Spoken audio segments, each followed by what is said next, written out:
Hey folks, it's Frithgar here, how you doing? Welcome back to Farming Simulator 22 with our realistic series. Everything up? Apparently I'm not. Let's try Control V and pick it all up again. There we go. Right. So if I go back this way, so I want to do Control B and turn both the ploughs. I want to bring them over here. Now I am...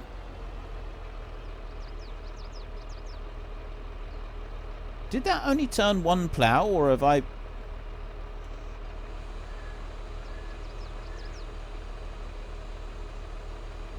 It's going that way. Why is it not turning both? Control B should turn both. Apparently it doesn't do that. Apparently turning both of them is not actually an option. Which is weird. I gotta say, I do find that to be a little bit peculiar as to why it's not doing both of them together, but, well, that's how it is. So I'll just drop down the back one, and I'll bring that on up here. It should now be plowing. Should now be plowing. Yep, there we go, right. And I will employ someone to go and do some plowing. So he's going to go on up that way. We've got the front plough is not actually doing anything at the moment, but that's fine. And he'll go up to the end. I'm hoping he will turn round. And he will... There we go. Right past the houses. That's a nice view, that is. Especially with the balloon up there. Let's see if we can catch that balloon. There we go. He's going to go up here. He should now be able to turn round. He should hopefully flip both ploughs over. Hired Help, I think, has got the capability of doing such a thing. Go on, you can do this. I have complete and total... Yes, there we go. There we go. Excellent. So he's flipped both ploughs. Back he goes.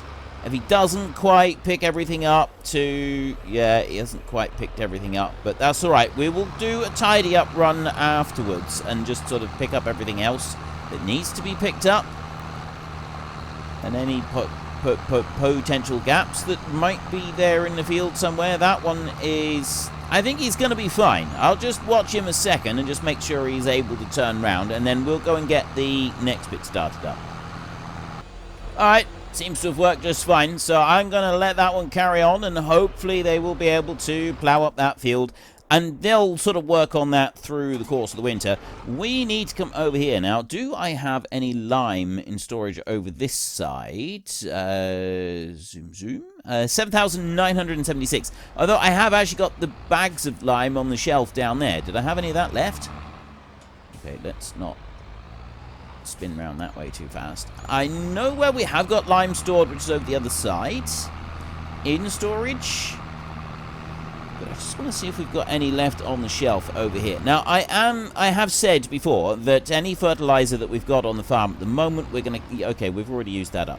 The fertilizer that we got there, we're going to class that as organic fertilizer, and we will just use it. But any future fertilizer that we produce has to be produced using the Fertimaster and done that way so that it is... actually proper organic fertilizer, and that's one thing that I'm going to have. I know that there are a few of you who would prefer that I didn't do things organically on this farm, and that I did in fact do it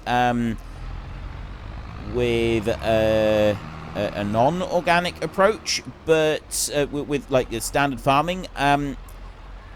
I do hear you, I do understand, but I'm also choosing not to do that. I don't want to do it like that. I would rather have organic farming. So where is the lime stored? It's not here. I thought it was in that one. Where is the lime being? Is it maybe in the main storage? Just in the normal main storage? It could be. Let's go whizzing back over this way then and see if it's in here. I don't think that it was in here, to be honest, but it might be. Let's go and have a look. So we'll drive in underneath here. Stop right there. Nope, it's not that one either. Huh. Right, it says lime there. I have almost 8,000 litres of lime. Am I in the wrong place? Or maybe it is that seed one? Where else it would be?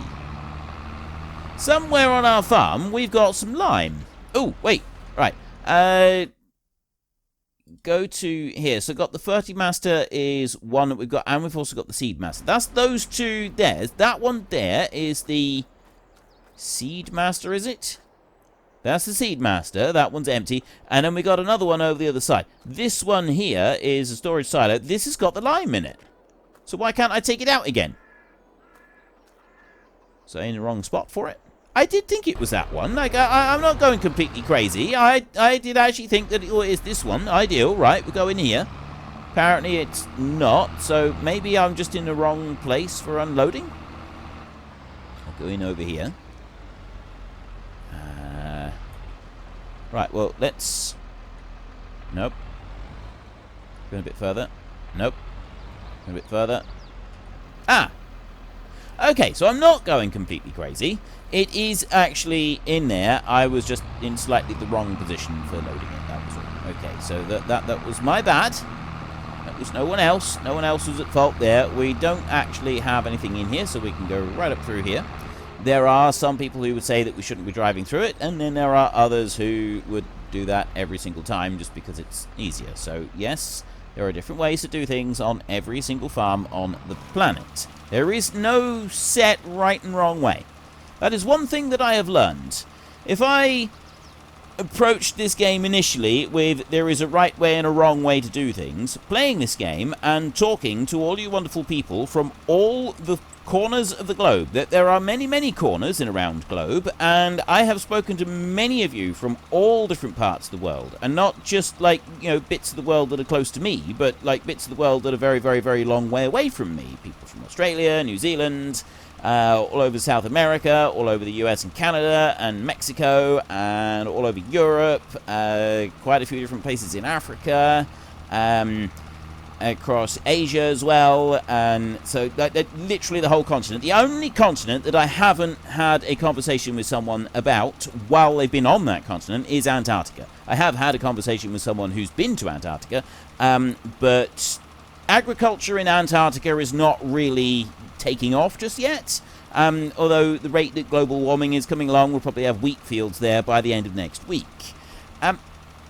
So, yes, there are a million different ways of doing things. There's no right and wrong way specifically of doing any particular job or task on the farm. There's just different ways of doing it. There is ways that are best suited to the conditions that you are farming on. So, yes, I definitely was guilty of thinking, no, that's the wrong way of doing it, but having spoken to so many of you and seen so many different ways of doing it, seen so many examples, been told about so many different examples and so on, there really isn't a right and a wrong way of doing it. There's a way that, you know, there are ways that are better suited to particular areas, to particular climates and so on. And there's also just the way that people farm in different areas. And some people will say that you cannot, under any circumstances, go driving through a silo like I did up there for the silage, because you'll damage the concrete underneath, it'll need repairing and replacing and so on, and I'm sure there's plenty of other reasons. And then there are other people who would do it every single time and just say, well, yeah, you kind of need to because it saves time. Concrete is relatively cheap to replace. You're going to have to drive over that probably 1,000 times before it's going to do any real damage. The effect of having silage in there with the effluent slowly leaking down onto the concrete and then running away is going to eat away the concrete and do a lot more damage, because it's quite acidic stuff, far quicker than driving a tractor over it would. Then the counter-argument is that, well, no, you shouldn't, because the concrete on the base is not necessarily going to handle that kind of traffic, and it'll end up cracking it up quicker. And it goes backwards and forwards and backwards and forwards and so on and so on. So, yes, you do you. Is essentially, the long story short, that is what you come out with, is you do you. Whatever you feel is the right way to do it, that is what you do. Because I can assure you that there will always be someone that disagrees with your particular method of doing something, and there will also be plenty of people that agree with your particular method of doing something. If you've any doubt about this, go onto Facebook and type an opinion, and you will find a lot of people screaming in rage that you have this opinion.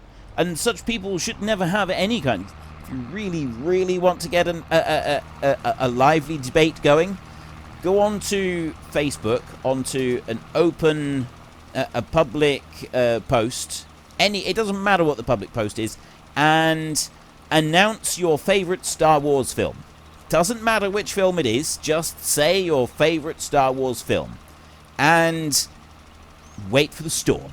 There is always a storm. For some reason, Star Wars seems to bring out the absolute worst in people. And I can't understand it, really, because that's not really the whole point of the stories in the films. But it really does. It seems to bring out the absolute worst in people on the internet, because I rarely see things as bad as the name-calling and well, not just name-calling, but the really, really unpleasant things that people say to each other, because one person likes a Star Wars film more than they like the others, and it's not the same as the first person who said, well, I like this film, well, actually, no, I like this film, and then it goes really, really, really wrong. So, yeah, if you want to see what happens when you voice an opinion, go onto Facebook and voice an opinion on a public page about a Star Wars film.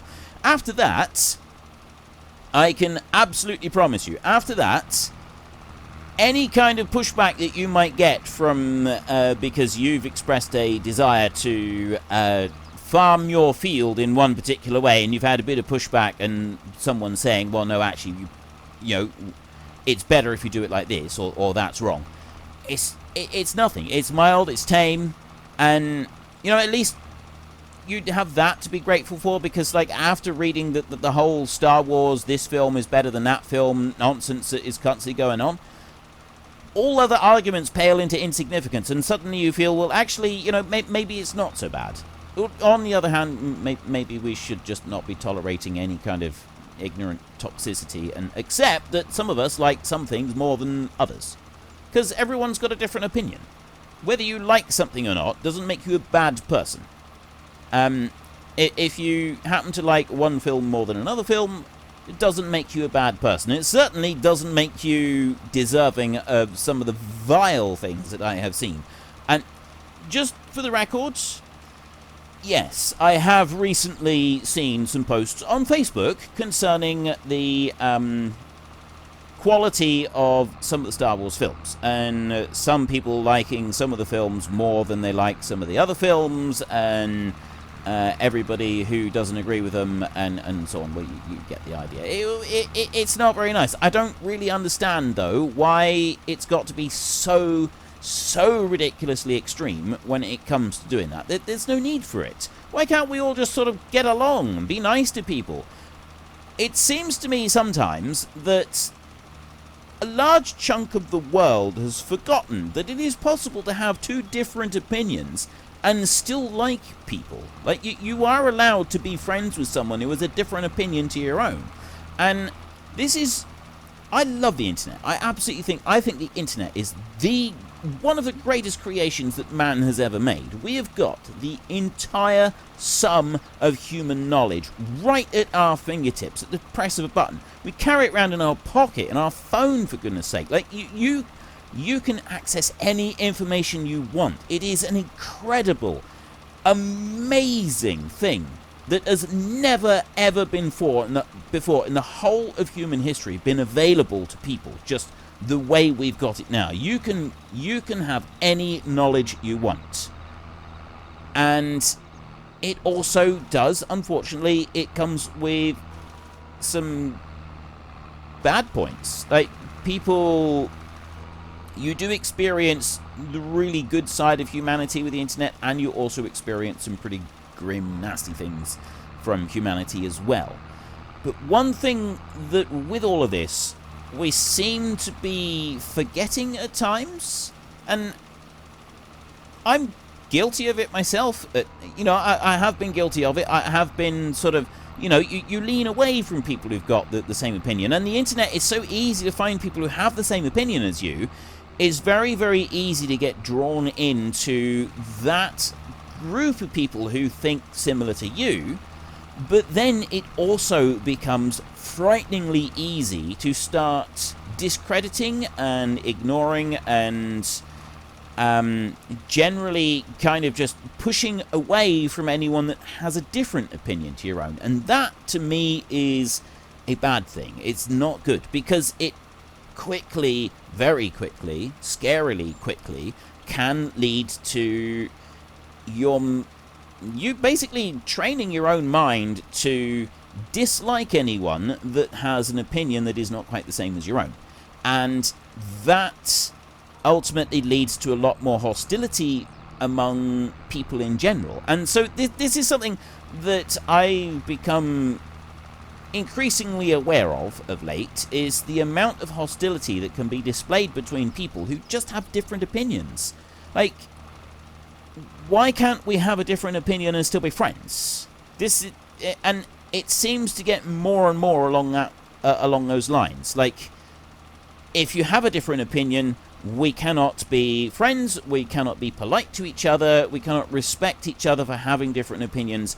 If your opinion is not the same as mine, then you are, well, I don't want to use the word the enemy, but, you know, sometimes I start to get that impression. And so I would, all I'm saying is, take a look at your personal habits online. If you use social media, I know not everybody uses social media, but if you use social media, just take a little look at some of your habits. Now, I know that a lot of people tend to get rid of the groups and so on that express opinions that don't align very much with their own.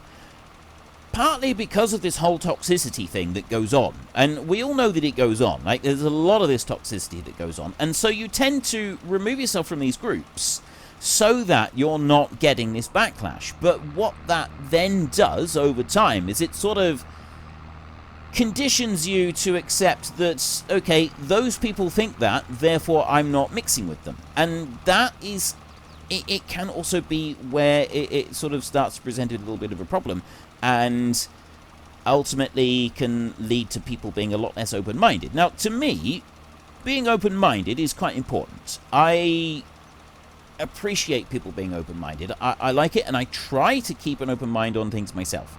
I don't always succeed. I definitely don't. Sometimes I'm very, very guilty of not keeping an open mind. I have an opinion on something before I go into any kind of discussion on that subject, and I've already decided that this is my opinion and I don't want to change it. And so, therefore, I'm not willing to listen to reason on it. And that is something that is really, really important. You have to be able to assess yourself. You have to be able to take new information and then consider it and see if your opinion should still be the same or if it should be changed or not. And I definitely think that as people get older, it is more difficult to accept that an opinion you've held for a long time could actually be wrong. Well, opinion, yeah, and everyone has opinions. Like, but a belief that you've had for a long time could ultimately be proved to be wrong, or you could find that actually, no, with this new information, what I've thought on this subject is actually, I've been mistaken all this time. And it's a difficult thing for some people to accept. It's a difficult thing for anyone. I shouldn't say some people. I should say anyone. It is. It's difficult for me. If I've really passionately believed something for a long time and then I find out that I'm wrong, my initial impulse on that is not just say, oh, okay, fine. It's to push back.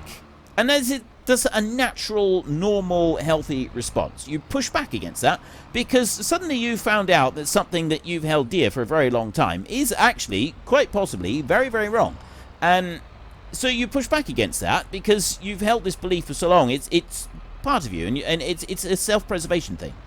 But there's nothing wrong with reassessing your views and opinions on any given subject and changing your views and opinions on any given subject. There is actually nothing wrong with that at all.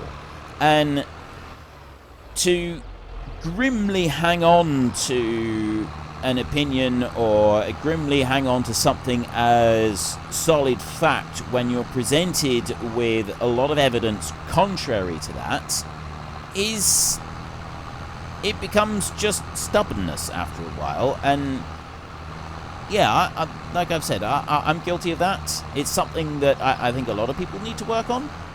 So anyway, that's my TED talk for today. Let's not stop banging. Let's not keep banging on about that. I've got a load of ploughing to do here. So what I reckon we'll do is this guy can just keep going. I've now done the work over in the other fields. And I think that what we need to do next, let's go to the map up here. Right. We've now gone and put lime on this field. So we should now have, we'll go to soil composition. We've got weeds on this one. That we will take care of in the spring. We've put lime onto this field. And we've got some fertilizer on field 22. We need to get another round of fertilizer on field 22, but we can't do that until after it has sprouted. Field 24, let's turn off the weeds. Field 24 could have a layer of fertilizer put on. And field 36 could probably have a layer of fertilizer put on at some point as well. These fields here, 1, 2, 3, 4, and 5. When we plant them, we will plant them... Actually, now that I think about it, does our planter even have... Where's our planter? It's over here. Does our planter have... It doesn't, does it? Our planter doesn't take fertilizer. Oh, yes, it does. It does. Sorry, my mistake. It does. It takes solid fertilizer as well as seeds. So when we do planting with that one, which will be the... I think that's the lentils, and also I don't think we need a planter. I think it is the seed drill that does that. That'll be fine. When we're planting the corn, we will need a different planter. And I don't think we've got one of those. So let's go and we'll go here like this. And then we will go to the garage. We've got a seeder, but we don't have a planter. So we're going to need to buy a planter in the spring in order to be able to put corn in the ground. And I don't know about the other ones. We'll have to see about the other ones. So if I want to put some fertilizer... I've got lime in that thing at the moment. I'll tell you what, we'll do fertilizer. We'll do some fertilizer spreading. No, actually, there's no point. If we go and spread fertilizer... then when we plant, it doesn't actually put fertilizer on the field, does it? It's a waste of time doing that. So we don't want to do that. We need to spread fertilizer after the crop has had one growth stage. That's what we'll need to do. So we can just leave it for now. We don't want to spread anything on that one or any of the others. So those we will leave, which means that I want to head down here, and I'm going to want to do a little bit more stuff down there. Right. I've got planks somewhere. Where's our sawmill spawn? Is that it? That's it right there. Boards. Right, so we've got planks on there. They are 1,000 litres apiece. And they spawn all the way out over here. I'm going to need an autoload trailer for those eventually, once we've got enough pallets of boards there that we can do something with. Someone said something. I'm not quite sure what this is all about. Someone was telling me about... I don't know why we've got this symbol right here. This doesn't make any sense to me. It's confusing to me, but I don't think that you can actually... I'm pretty sure that you can't make anything down here. You do have to go and buy the separate factory in order to do it. That doesn't take planks, by the way. It just takes normal trees. So we'll be able to cut some of our normal trees and put them in there. Now, I can go and cut a couple more trees here, but then after that, we're going to have to start moving them in a different way. Yes, we definitely can just cut the trees and chuck the whole lot in, branches and everything, because we own it, so it does it per litre. It doesn't give you a better result if you do it slightly differently. Let me take that one and then pick you up like that. And I'll run you over this way. I've got another one to my right up there I just seen. So I can bring this one in over here. I'll chuck one in and put that one through so it starts processing. There, like that. So now I've got 265 litres of timber in there. And then there's another one here that I can cut down. And I've already got one more that I've already cut. And I'd like to just get a little bit more timber in here. So we can do that. I don't actually need to worry about going and getting any kind of machine to do this. We can do this by hand. And I will do it by hand with just a couple that are close by. I'll show you what I mean. Because we can cut the bigger logs small enough that we can then chuck them in here. We don't need to strip them down or anything like that. So it's relatively quick. So like these two trees here, this one actually, I might even be able to fell this one in such a way that it goes right into the sawmill. If I drop down there, it falls in the direction that your saw is pointing. Oh, just missed.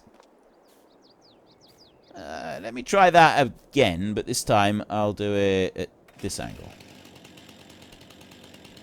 Let's see if this does actually work now. Right. Is it going to work? We're going the right way.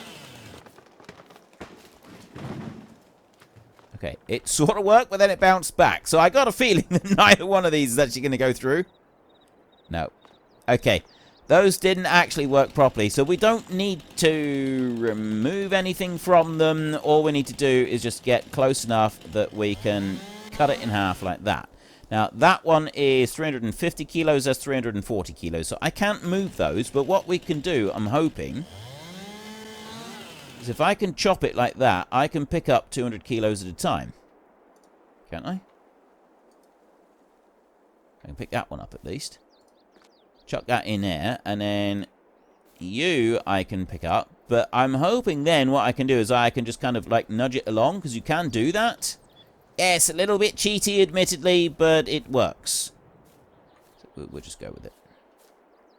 And I'll do the same over here. So if I cut that, it's 700 kilos for this whole piece. Chop that one off there, and then... Oh, that's 240. Right, fine. There, 123 kilos. So now I should be able to just push the tree a little bit. It's far enough that it'll be inside the piece there, and I'll pick this end up as well, and I'm just going to try and shove the tree forward a bit there. I'm hoping that's far enough. Chuck you over there. So now we should have another 40... There we go, the whole lot. Excellent. So that's now given us 3,400 litres of wood in there, which are slowly turning into planks. And then we've got a few wood chips as well. And let's see if we can knock down this great big tree and chop it in there. Once I've done this like a little bit, this does feel a little bit cheaty, admittedly, and it's not 100% realistic doing it like this. What I was actually thinking is, rather than getting, because we've got forestry equipment here, right? There's a few different versions that we can use. The Platinum expansion... Unfortunately, folks, that is all we have got time for today. A massive thank you to everybody who has earned their way into the Great Book of Names. To find out some more details about all the names coming past, please head into the description and click on the link to the Discord. It's a link to another video. The link is on the other video.